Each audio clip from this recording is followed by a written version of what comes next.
Assalamualaikum warahmatullahi wabarakatuh. Perkenalkan, nama saya Heri Irawan dari kelas SI 402. Pada kesempatan kali ini, saya akan membahas tentang ujian akhir semester mata kuliah Business Intelligence. Baik, di sini saya sudah mengerjakan eh, kelima poin yang ada di dalam soal. Nah, kemudian pada soal yang keenam itu tugasnya adalah untuk membuat video penjelasan mengenai eh, apa yang sudah dituangkan ke dalam lembar jawaban ini gitu. Baik, untuk jawaban yang pertama,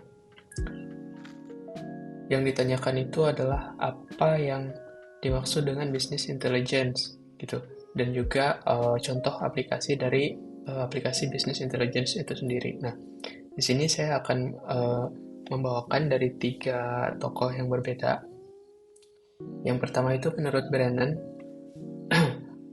di dalam sebuah jurnal yang berjudul Business Intelligence and Discovery yang terbit pada tahun 2010, yang mana dia menyebutkan bahwa business intelligence merupakan kategori yang umum digunakan untuk aplikasi dan teknologi yang mana digunakan untuk mengumpulkan, menyimpan, menganalisis, dan menyediakan akses pada data agar dapat membantu pengguna dari kalangan perusahaan supaya dapat mengambil keputusan dengan lebih baik dan lebih tepat gitu.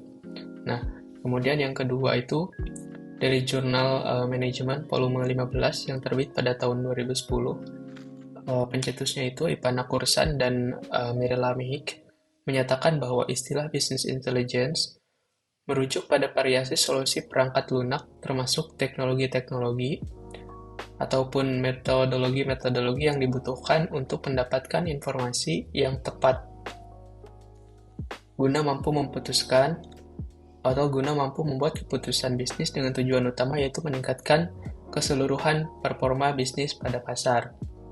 Nah, kemudian yang ketiga itu ada menurut DJ Power, business intelligence merupakan atau menjelaskan tentang suatu konsep dan bagaimana untuk meningkatkan kualitas pengambilan keputusan bisnis berdasarkan sistem yang berbasis data gitu. Jadi keputusan yang diambil itu bisa berdasarkan dari data yang telah dianalisis. Nah, business intelligence juga seringkali dipersamakan sebagaimana briefing books, reports, kemudian juga ada query tools gitu, dan sistem informasi eksekutif. Di sini BI atau Business Intelligence juga merupakan sistem pendukung pengambilan keputusan yang berbasiskan data-data seperti yang sudah saya sebutkan sebelumnya. Nah, kemudian ada contoh aplikasi Business Intelligence, yang mana di sini saya mencontohkan ada dua buah. Yang pertama itu ada pelaporan dan visualisasi data aplikasi BI seperti Tableau. Nah, Tableau ini adalah sebuah software gitu ya, sama dengan Power BI dan juga ClickView. Nah, yang mana ketiga software ini dapat digunakan untuk membuat laporan bisnis dan dashboard interaktif yang memvisualisasikan data kinerja yang penting. Ini membantu manajemen melihat tren dan wawasan secara tepat gitu. Kemudian yang kedua, pengambilan keputusan berbasis data atau melalui business intelligence memungkinkan otomasi atau pengambilan keputusan berdasarkan aturan dan logika yang ditemukan sebelumnya. Jadi keputusan yang diambil itu bisa berdasarkan data yang sudah ditemukan sebelumnya. Misalnya sistem dapat secara otomatis menyetujui pinjaman berisiko rendah. Nah, kemudian untuk soal nomor 2 adalah bagaimana langkah-langkah untuk menggunakan aplikasi Power BI. Nah, di sini saya sudah merangkum beberapa langkah. Yang pertama adalah kita harus mengumpulkan data yang akan dianalisis, kemudian dirapihkan di dalam spreadsheet agar data sudah bersih ketika akan dianalisis. Nah, sumber data ini kita bisa ngambil dari database gitu. Nah, kemudian setelah datanya disiapkan, kita import data tersebut ke dalam aplikasi Power BI Desktop. Nah, kemudian di dalam aplikasi Power BI Desktop, buat model dengan mendefinisikan hubungan antara tabel dan kolom. Nah, kemudian juga lakukan kalkulasi agar agregasi jika diperlukan. Jadi kita bisa melakukan kalkulasi custom gitu ya, jika itu diperlukan. Nah, kemudian setelah selesai, kita dapat membuat visualisasi seperti graf, chart, ataupun peta gitu berdasarkan data model yang telah kita buat sebelumnya. Nah, kemudian susun visualisasi dalam sebuah kanvas laporan. Nah, yang selanjutnya adalah kelompokkan visualisasi ke dalam dashboard tematik. Jadi, kanvas-kanvas atau graf, chart, peta yang tadi kita buat akan kita buat masukkan ke dalam sebuah dashboard gitu. Nah, kita juga bisa menambahkan sebuah filter, highlight, dan kontrol interaktif agar laporan menjadi lebih dinamis. Kemudian yang terakhir, kita juga bisa mempublikasikan laporan dan dashboard ke Power BI Service gitu. Kita juga bisa membagikannya kepada rekan kerja atau pihak yang membutuhkan data tersebut. Nah, sejauh ini kita sudah selesai. Akan tetapi di sini kita juga bisa melakukan setup jadwal refresh data gitu agar laporannya itu selalu up to date gitu. Misalkan dalam 1 jam 1 kali atau 30 menit 1 kali itu auto refresh supaya data yang ada di dashboard juga ikut terupdate. Nah, kemudian kita juga bisa memonitor kinerja dan menggunakan hasil dari analisis untuk mengambil keputusan. Nah, kemudian untuk soal yang ketiga, apa perbedaan penggunaan Power BI dan Tableau gitu. Nah, di sini saya membagi ke dalam beberapa kategori untuk bisa membedakan antara Power BI dan Tableau.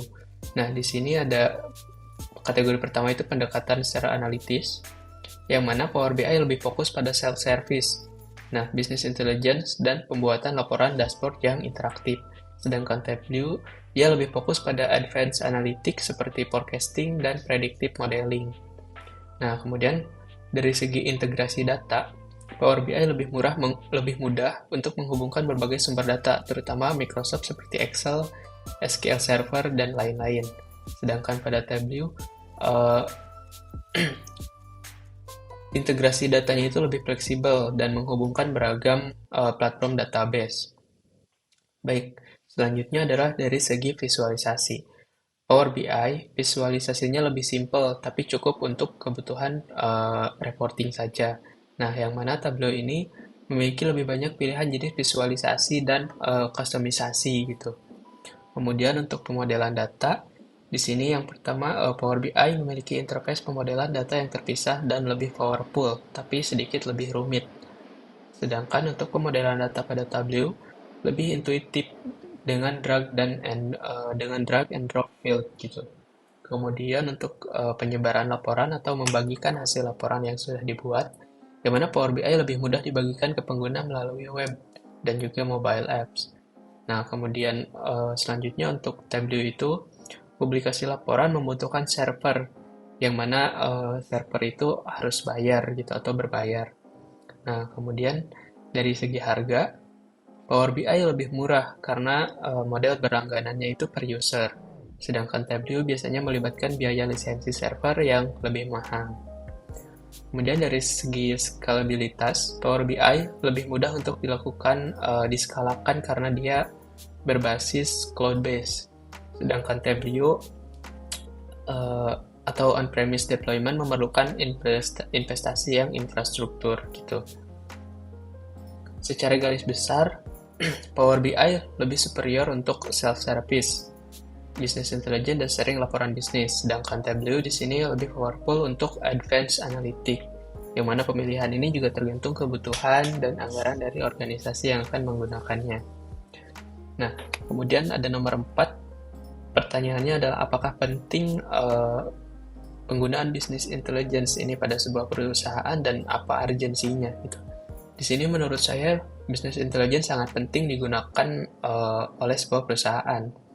Salah satu alasannya adalah business intelligence dapat dengan akurat dan tepat dalam menganalisis data sehingga memungkinkan para pemimpin perusahaan atau decision maker dapat dengan mudah mengambil keputusan strategis dan juga tepat gitu. Kemudian dengan business intelligence kita juga bisa menganalisa tren, pola, dan hubungan data dan dalam data juga dapat dianalisis sehingga memperoleh wawasan baru dan dapat membuka peluang pertumbuhan yang bagus bagi perusahaan.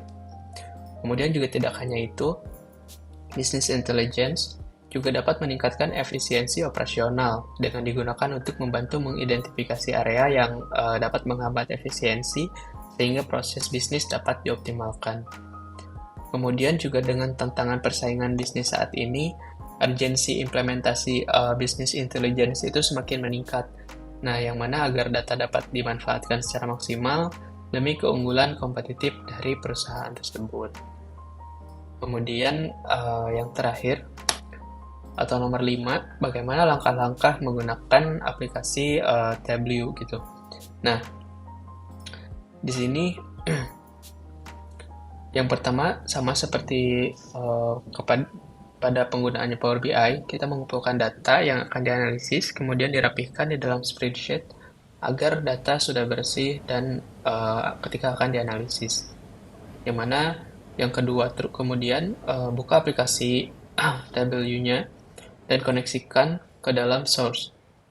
Nah, pada tahap ini kita juga dapat menggabungkan beberapa data source dengan catatan harus merelasikan dengan tepat. Yang ketiga itu drag and drop field ke dalam cell untuk mendefinisikan data model.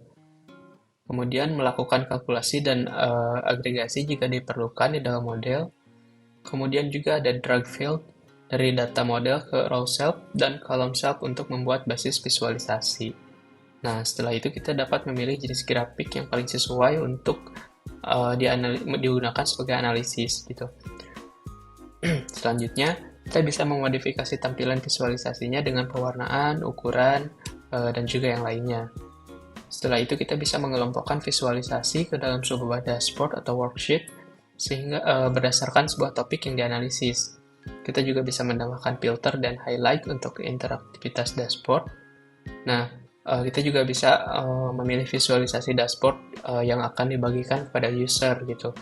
Yang mana kita bisa memilih opsi untuk dipublikasi ke server Tableau, file PDF ataupun export format yang lainnya gitu. Dan yang terakhir, kita bisa mengontrol frekuensi refresh data agar dashboard selalu up to date gitu. Jadi kita bisa set waktu atau interval waktu berapa menit atau berapa jam sekali agar si Tableau ini auto refresh dan data di dashboard juga selalu up to date gitu. Baik, cukup sekian pembahasan tentang ujian akhir semester mata kuliah Business Intelligence. Mohon maaf jika ada kesalahan penyampaian kata dan juga materi yang dibawakan. Wabillahi taufiq wal hidayah. Wassalamualaikum warahmatullahi wabarakatuh.